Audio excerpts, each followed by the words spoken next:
दृष्टांतों के सार स्वरूप हैं। उनके इस तरह के सर्वथा सत्य पर आधारित विचार बीजक ग्रंथ के साखी भाग में सन्निहित है। कबीर ने किताबी ज्ञान की अपेक्षा प्रत्यक्ष ज्ञान को महत्वपूर्ण माना है। ठीक है, कबीरदास जी के अनुसार उन्होंने, देखिए कबीरदास जी तो कभी स्कूल गए ही नहीं, है ना, तो उन्होंने जो जो अनुभव किया, जो अपनी आंखों से उन्होंने प्रत्यक्ष देखा, ठीक है, जो प्रमाणित हुआ है अपनी आंखों से, जो भी हम देखते हैं उसको अपन सत्य मानते हैं, है ना। तो उन्होंने क्या है, जो अपने अनुभव के आधार पर उन्होंने जो भी बताया है वही क्या है, उनका महत्वपूर्ण माना है। उनकी तरह के क्या है, जैसे मान लो जो उनका ग्रंथ बना है, उन्होंने जो रचना लिखी है बीजक ग्रंथ है, वो क्या काफी प्रभावशाली है, बहुत अच्छी है। ठीक है, तो उन्होंने क्या किया है, किताबी ज्ञान की बजाय उन्होंने अनुभव के आधार पर जो भी प्रमाणित किया है वही क्या है, सत्य है। ठीक है, अगला क्वेश्चन देखिए।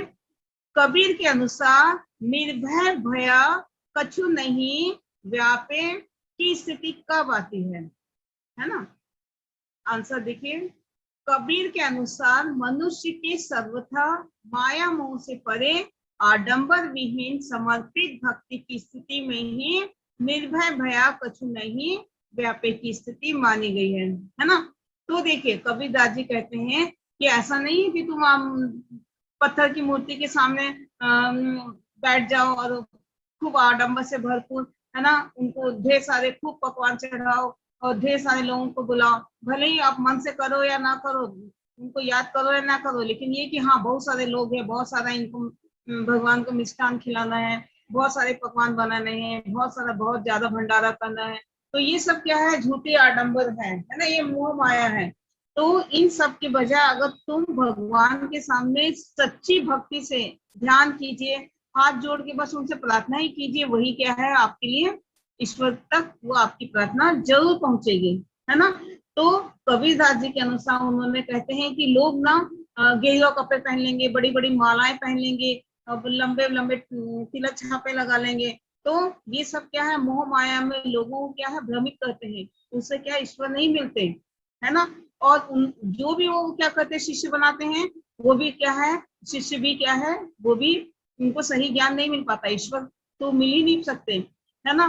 तो आजकल क्या है, बहुत सारे साधु संत ऐसे हैं, तो आप सब जानते हो कैसे हैं आजकल, है ना। तो इस प्रकार से वो बोलते हैं आडंबर झूठी माया मोह में लोग फंसकर क्या है, जो बोला जाए उसी को मान लेते हैं, है ना, धर्म के नाम पर सब मान लेते हैं, लेकिन अपना दिमाग भी तो देखिए, अपना दिमाग से सोचिए क्या ये सही है कि नहीं, है ना। देखिए आप मंदिर जाओ, जरूर जाओ, है ना, लेकिन क्या है, अपने मन से पूजा करो, जरूरी नहीं है कि आप उनको बहुत ज्यादा उनको चढ़ावा चढ़ाएं, बहुत सारे पैसे उनको दें, है ना। तो ऐसा नहीं है। और अपन भगवान की भक्ति में बैठे हुए हैं, है ना, मम्मी ने हलवा बनाई, अरे वाह क्या अच्छी खुशबू है आपकी नाक में आई, है ना, तो आप बोले अरे वाह चलो अब हलवा खाएंगे करके मम्मी ने बनाया है ना। तो ऐसा नहीं है, आप अगर भगवान को याद करते हो, चाहे खुद आसपास जो भी हो रहा है वो सबको ध्यान ना देके आप मन से ही ईश्वर को याद करोगे तो ईश्वर आपको प्राप्त जरूर होंगे। अगला क्वेश्चन देखिए, लोग सच्ची बातों से दूर क्यों भागते हैं तथा झूठी बातों पर विश्वास क्यों करते हैं। ठीक है, आंसर सुनिए। यद्यपि सच्ची बातों में ही हित सन्निहित रहता है किंतु सत्य कड़वा होता है। लोग मीठी बातों के प्राय आदी होते हैं, अतः वे सच्ची बातों से दूर भागते हैं और झूठी बातें माधुर्य से परिपूर्ण होने के कारण उन्हें अच्छी लगती है, वे उस पर विश्वास करते हैं और स्वीकार कर लेते हैं। वस्तुतः इसका प्रमुख कारण आडंबरों के आकर्षण को महिमा तथा उसका यथार्थ से अनभिज्ञता है। तो लोग सच्ची बातों से क्यों, कबीरदास जी ने कहा कि लोग एकदम बौरा गए हैं, पगला गए हैं, है ना। क्यों पगला गए हैं, क्योंकि अगर उनको सच्ची बात बोली जाए तो सच्ची बात क्या है, एकदम कड़वी होती है और बिल्कुल सत्य होती है, सत्य तो सत्य ही होता है ना। तो सच्ची बातें क्या है, सुन के लोग क्या करते हैं, गुस्से में हो जाते हैं और एकदम पगला जाते हैं, है ना। और लोग क्या करते हैं, मारने पीटने को लगते हैं सच्ची बात अगर बोली जाए। और वही क्या है, अगर झूठी बात, अगर झूठी तारीफ कर दी जाए तो इंसान फूला नहीं समा जाता है, खूब खुश हो जाता है, भले वो बात गलत ही क्यों ना हो। तो इस कबीरदास जी ने कहा है कि लोग सच्ची बातों से दूर भागते हैं, बल्कि सत्य वही है ना, लेकिन झूठी बातों के पीछे वो लोग क्या होता है, बहुत खुश हो जाते हैं। और उन्होंने यही कारण बताया है कि आडंबरों के आकर्षण की महिमा और उनका यथार्थ से अनभिज्ञता है, यानी वो अज्ञानता के ओर मतलब जा रहे हैं ना। तो जो सत्य है उसको स्वीकार करना चाहिए, ठीक है, और जो असत्य है उसको अपन को, जो गलती है उसको अपन को दूर करना चाहिए, है ना। अगला क्वेश्चन देखिए, क्वेश्चन नंबर 5, पीर औलिया भी खुदा को जानने में असमर्थ क्यों है ना। आगे देखिए इसका आंसर, पीर औलिया खुदा यानी ईश्वर के प्रति दिखावा की भक्ति करते हैं, उनकी भक्ति सम्यक समर्पण से परे आडंबरों पर आधारित है। मोह माया के लोभ के वशीभूत उनका मन ईश्वर को अपने अंतर में ढूंढने के स्थान पर बाहर भटकता फिरता है, किंतु मिथ्याभिमान से ग्रसित वे परमात्मा के विषय में सब कुछ जानने का ढोंग करते हैं, ठीक है। आजकल क्या है, बहुत सारे जो पीर औलिया लोग हैं, उन लोग क्या है, देखिए सभी लोग झूठे नहीं हैं, कुछ लोग हैं सच्चे भी हैं, लेकिन कुछ ढोंगी लोगों के कारण क्या है, ये बदनाम हो गए हैं, है ना। तो अगर ईश्वर, हेलो, हाँ ध्यान से सुनिए, तो लोग क्या है, मोह माया की जाल में, है ना, जो कुछ जो ढोंगी रहते हैं, साधु संत लोग रहते हैं, पीर औलिया लोग हैं, इन लोग क्या करते हैं, कपड़े पहन लेते हैं बड़े बड़े, मतलब ऑरेंज कलर के कपड़े पहन लेंगे, काले कलर के कपड़े पहन लेंगे, और बड़ी बड़ी मालाएं पहन लेंगे, और बड़े बड़े तिलक छापे लगाएंगे, उनको देखने से डर लगता है ना। तो ऐसे लोग क्या करते हैं, बहुत मतलब लोगों को लूटने का काम करते हैं। वो ईश्वर को जानते ही नहीं है, लेकिन क्या है, उनके बारे में ढोंग करते हैं कि हम सब कुछ जानते हैं, हम ईश्वर को जानते हैं, है ना, लेकिन ऐसा कुछ नहीं है। तो लोगों को अपने ऊपर विश्वास होना चाहिए, सच्ची बातों पर ध्यान रखना चाहिए, और ये जो ढोंगी लोग हैं उनसे दूर रहना चाहिए। ये मोह माया के लोभ में क्या करते हैं, लोगों को भटकाते हैं, ईश्वर उन लोगों को मिलते तो है नहीं, बल्कि उन लोग क्या करते हैं, ऐसे से जा जाके घूम घूम के क्या करते हैं, लोगों को शिष्य बना लेते हैं, और खुद तो बर्बाद होते हैं, उनको भी बर्बाद कर देते हैं। तो इन सबसे कबीरदास जी ने कहा है, ईश्वर को अगर प्राप्त करना है तो सिर्फ सच्ची भक्ति से ही, क्योंकि ईश्वर सभी के हृदय में विद्यमान रहता है, क्योंकि उसने एक ही मिट्टी से सभी को बनाया है। मैंने बताया था, ईश्वर ने एक ही मिट्टी से सभी को बनाया, चाहे वो इंसान हो, चाहे वो जानवर हो, चाहे पशु पक्षी हो, सभी में ईश्वर का वास रहता है। अगर तुम सच्चे व्यवहार से, अच्छे से व्यवहार करो, अपने से बड़े बुजुर्गों का व्यवहार करो, अच्छे से उनका सम्मान करो, तो ईश्वर अपने आप ही आपको मिल जाएगा। ऐसा नहीं कि तुम मंदिर में घंटों बैठे रहो या खूब तीर्थ यात्रा करो, ये सब कोई जरूरी नहीं है। आप सिर्फ अपने घर में ही अच्छे से बर्ताव करो, अपने माँ पिताजी का, अपने बुजुर्गों का, दादी दादा नाना नानी जो भी है, अपने परिवार के सभी और आसपास के सभी लोगों से अच्छे से व्यवहार करो, तो ईश्वर आपको प्राप्त होगा ही, ठीक है।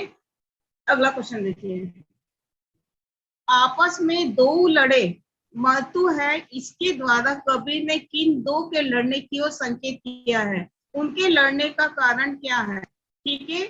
इस आंसर सुनिए, उपयुक्त के द्वारा कबीर ने हिंदू और मुसलमानों को धर्म के नाम पर आपस में लड़ने झगड़ने की बात कही है। कबीर के अनुसार इन दोनों के बीच कटुता का कारण ईश्वर के प्रति उनका अपूर्व ज्ञान है। वे दोनों ही ईश्वर को एक मानने के स्थान पर भिन्न भिन्न मानने की भूल के शिकार हैं। ईश्वर के प्रति उनकी सच्ची भक्ति का भी अभाव है, वे मोह माया से ग्रसित है। मैंने कहा था, ईश्वर ने एक ही मिट्टी से सभी को बनाया है, चाहे वो इंसान हो, चाहे जानवर हो, चाहे पशु पक्षी हो, है ना। तो सभी को एक ही मिट्टी से बनाने वाला भी ईश्वर एक ही है, और सभी प्राणियों में ईश्वर का वास रहता है, ठीक है।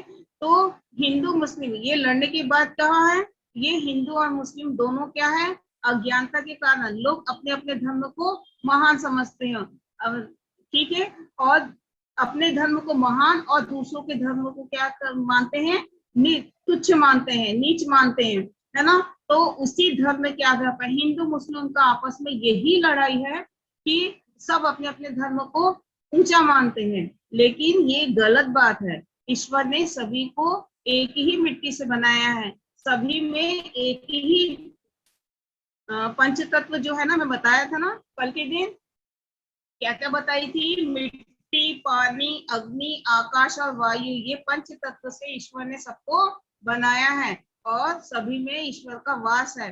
तो लड़ाई की क्या बात हो गई, है ना। हिंदू मुस्लिम में क्या है, लड़ाई होना ही नहीं चाहिए, लेकिन कुछ अज्ञानता के कारण लोग आपस में लड़ते हैं और एक दूसरे को मार भी देते हैं, ठीक है।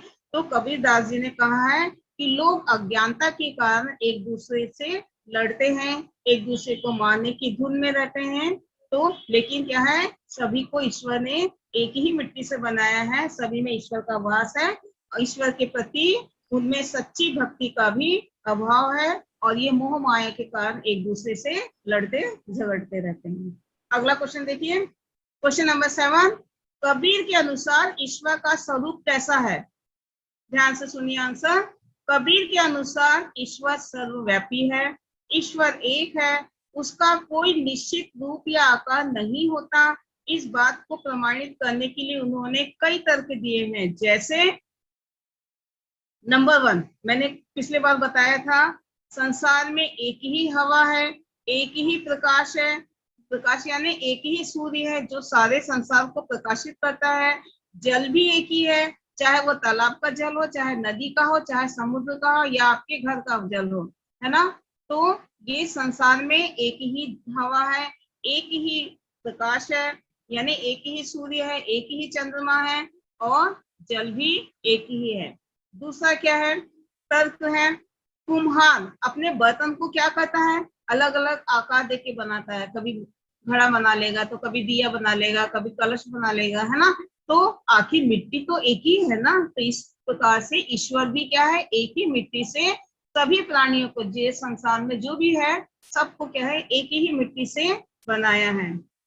अगला तर्क सुनिए, बढ़ई लकड़ी को काट कर अलग कर सकता है, आग को नहीं, अर्थात मूलभूत तत्वों जैसे धरती, आकाश, जल, अग्नि और वायु से अलग नहीं कर सकते हैं। जैसे बढ़ई क्या करता है, लकड़ी को काट के अलग अलग आकार देगा, कभी सोफा बना लेगा, कभी कुर्सी बना लेगा, कभी टेबल बना लेगा, कभी पलंग बना लेगा, है ना। यानी लकड़ी तो एक ही है ना, उसने क्या किया, अलग अलग अपना अपनी पसंद का बनाया है। तो ईश्वर ने भी अपनी पसंद से एक ही मिट्टी से सभी को रचा है, ठीक है। और हर जो आया है, जो संसार में आया है और पंच तत्वों से बना हुआ है, धरती, आकाश, जल, अग्नि और वायु। और जब वो, क्योंकि ये पृथ्वी लोक क्या है, एक ये मृत्यु लोक है, जो आता है वो इस संसार से चला जाता है, अर्थात उसकी मृत्यु हो जाती है, और वो पंच तत्वों में यानी वो धरती में ही वो विलीन हो जाता है, मतलब उसी में ही समा जाता है, ठीक है। क्योंकि मरने के बाद लोग, कोई लोग जलाते हैं, तो कोई लोग क्या कर दफना देते हैं, है ना। तो आखिर मिट्टी में ही तो इंसान का इंसान समा जाता है ना। आगे देखिए अगला, शरीर नाशवान है, आत्मा अमर है, आत्मा परमात्मा का ही अंश है। मैंने बताया था, जब इंसान की मृत्यु हो जाती है, चाहे जानवर हो, पशु पक्षी जो भी है, जब उसकी मृत्यु हो जाती है तो वो क्या है, धरती में क्या है, विलीन हो जाता है ना। और जो उसके अंदर जो आत्मा है, यानी ईश्वर का अंश है, वही क्या है, परमात्मा है, वो नश्वर नहीं है, वो सदैव विद्यमान रहता है। अगला तर्क है, परमात्मा ही विभिन्न रूपों में आत्मा बन सब में समाया है, अतः ईश्वर एक है, बस उनके रूप अलग अलग है। कोई कृष्ण भगवान को मानता है, कोई संतोषी माता को मानता है, कोई राम को मानता है ना। यानी ईश्वर एक है, लेकिन उसके रूप अलग अलग है। ऐसे ही ईश्वर ने भी सभी को एक ही मिट्टी से अलग अलग रूपों में बनाया है, ठीक है। अगला क्वेश्चन देखिए, मरम कोई नहीं जाना का भाव स्पष्ट कीजिए। कबीर, आंसर सुनिए, कबीरदास जी का कहना है कि हिंदू मुस्लिम मुसलमान वैध धर्म आडंबर तथा अज्ञान में फंसकर जीवन भर लड़ते रहते हैं, है ना। जहां कहीं भी देखा जाए थोड़ा बहुत कुछ हुआ नहीं कि बस हिंदू मुस्लिम एक दूसरे को मारने के लिए होड़ लगी रहती है ना। वे अज्ञानता के कारण वे ईश्वर को समझ नहीं पाए, वे अज्ञानी हैं, वे नहीं जानते कि ईश्वर एक है, उसी ने दोनों को जन्म दिया है, दोनों में कोई भेद नहीं है। हिंदू मुसलमान एक ही ईश्वर की दो संतानें हैं। उनकी अज्ञानता एवं नासमझी ही सांप्रदायिक झगड़े का क्या करती है, झगड़ों को बढ़ावा देती है ना। ईश्वर ने हिंदू को मुसलमान को दोनों को एक ही मिट्टी से बनाया है, यानी ईश्वर की दो संतानें हैं, हिंदू और मुस्लिम, है ना। लेकिन लोग अज्ञानता के कारण आपस में लड़ मरते हैं, ठीक है। तो इस प्रकार से ईश्वर द्वारा बनाए गए हिंदू मुस्लिम है, वो अज्ञानता के कारण क्या है, एक दूसरे के पीछे क्या करते हैं, एक दूसरे को मारने के लिए तैयार हो जाते हैं। लोग अपने धर्म को क्या है, ऊंचा मानते हैं और दूसरों के धर्म को नीचा समझ के एक दूसरे को मारने के लिए तैयार हो जाते हैं। यही क्या है, सांप्रदायिक झगड़े का कारण है। अगला क्वेश्चन देखिए, कबीर की दृष्टि में पाखंडी गुरु कौन है? आंसर सुनिए, कबीरदास जी कहते हैं कि जो स्वयं अज्ञानी होते हैं, सांसारिक माया जाल में पूरी तरह फंसे रहते हैं, वे अपने शिष्यों को भी गलत मार्ग दिखाते हैं।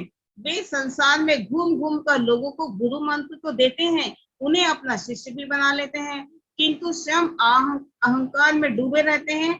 कबीरदास जी का कहना है कि ऐसे अज्ञानी और पाखंडी गुरु से बचकर रहना चाहिए, अन्यथा बाद में पछताना पड़ता है। तो मैंने कहा था, लोग अज्ञानता के कारण, बहुत सारे ढोंगी जो संत रहते हैं, जो साधु सन्यासी लोग होते हैं, जो सभी नहीं कुछ सच्चे होते हैं और जो आडंबर में फंसे रहते हैं, जो एकदम लोगों को लूटना चाहते हैं, वो क्या करते हैं, मैं बताई थी, बड़े बड़े तिलक छापे लगा लेते हैं, बड़े बड़े गेरुआ वस्त्र पहन लेते हैं, एकदम काले काले कपड़े पहन लेते हैं, बड़ी बड़ी मालाएं पहन लेते हैं। उनको देखने से ही क्या लगता है, अपन को डर ही लगता है। तो लोग जो बोलते हैं अपन को लगता है कि हाँ बिल्कुल सच्ची बात बोल रहे हैं, लेकिन ऐसा कुछ नहीं है। वो ईश्वर को तो जानते ही नहीं है, वो लोगों को लूटना चाहते हैं और इधर उधर आसपास घूम घूम कर क्या करते हैं, लोगों को भटकाते हैं और शिष्य भी बना लेते हैं और अपने जैसे शिष्य बनाते हैं, जो कि उनको ईश्वर तो मिलता ही नहीं है और साथ ही साथ में वो तो खुद बर्बाद होते हैं और दूसरों अपने शिष्यों को भी बर्बाद करते हैं। तो हमें क्या करना चाहिए, ऐसे लोगों से दूर रहना चाहिए, अपना दिमाग खोलना चाहिए, अपने दिमाग से सोचना चाहिए, ये जो बोल रहे हैं सच बोल रहे हैं या गलत बोल रहे हैं। और इस प्रकार से हमें क्या करना चाहिए, पाखंडी गुरुओं से दूर होना चाहिए, ठीक है। ये आपका कबीर के पद है, ये चैप्टर आपका पूरा कंप्लीट हो गया है, ठीक है। इसके सारे क्वेश्चन आंसर जो भी मैंने बताया है, इसको आप लोग ध्यान से करना और व्हाट्सएप में मैं आपको क्वेश्चन आंसर भेज दूंगी। और ये आपका चैप्टर आज यहीं पे कंप्लीट हुआ है। किसी को कोई डाउट है? हेलो, चलिए, ये आपका चैप्टर कंप्लीट होता है। व्हाट्सएप में मैं भेज दूंगी, आप लोग नोट्स ले लेना। चलिए, अब क्लासेस ओवर।